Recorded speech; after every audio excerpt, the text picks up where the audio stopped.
आप देख रहे हैं एनएमटी न्यूज और आपको रखे सबसे आगे। मैं सरयू आपको ले चलती हूँ औरंगजेब के राज में। गुरु नानक देव ने श्री राम जन्मभूमि का दर्शन कर इसकी मुक्ति का आह्वान किया। सिखों के 9वें गुरु तेग बहादुर व उनकी निहंग सेना ने औरंगजेब को हराकर इसे मुक्त भी करा लिया, पर औरंगजेब की सेना ने फिर हमला बोल दिया।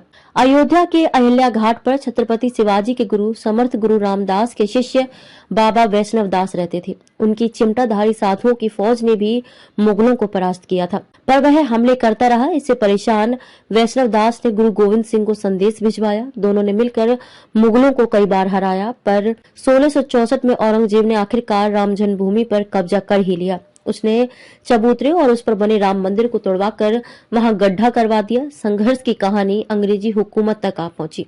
इस बीच नवाबों ने नमाज के साथ पूजा का अधिकार भी दे दिया था, पर अंग्रेजी शासन तो हिंदू और मुसलमानों को लड़ाई रखना चाहता था। उसने 1856 में इस स्थल को चारों तरफ से घेर दिया। इसके बाद भगवान राम की पूजा ढांचे के बाहर शुरू हो गई।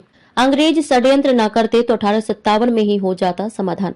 वर्ष 1857 प्रथम स्वतंत्रता संग्राम का वक्त। राष्ट्रीय चेतना का ज्वार, हिंदू मुस्लिम एक साथ। तत्कालीन हिंदू मुस्लिम शासकों ने बहादुर शाह जफर को सम्राट घोषित किया। अंग्रेजों के खिलाफ संघर्ष में अयोध्या और गोंडा के तत्कालीन नरेश, हनुमानगढ़ी की निर्वाणी अन्नी पट्टी के महंत उद्धव दास, क्रांतिकारी महंत रामचरण दास के साथ स्थानीय क्रांतिकारी अमीर अली भी जुट गए। सुल्तानपुर गजेटियर में कर्नल मार्टिन लिखते हैं, अमीर अली के आह्वान पर मुस्लिम समाज विवादित स्थल पर दावा छोड़ने को तैयार हो गया था। बहादुर शाह जफर ने इसे हिंदुओं को सौंपने का आदेश भी कर दिया, पर अंग्रेजों ने षड्यंत्र कर अमीर अली और रामचरण को 18 मार्च 1858 को फांसी पर लटका दिया। इसके बाद मुद्दा उलझता चला गया। सिखों पर केस बने फैसले के आधार ब्रिटिश शासन ने पूजा ढांचे से बाहर और नमाज अंदर करने का आदेश दिया। इससे लोग आक्रोशित हो उठे।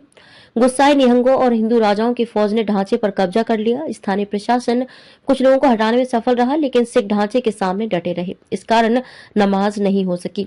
इस पर 25 सिख सैनिकों पर मुकदमा दर्ज हुआ और इस केस को आगे चलकर 22 दिसंबर 1948 की रात ढांचे के भीतर रामलला की मूर्ति मिलने पर दर्ज केस के आधार पर ही अदालत ने माना कि 1858 के काफी पहले से उक्त स्थल पर कभी नमाज नहीं पढ़ी गई। हिंदू पूजा अर्चना करते रहे। मंदिर के पक्ष में फैसले ये दो केस प्रमुख आधार बने।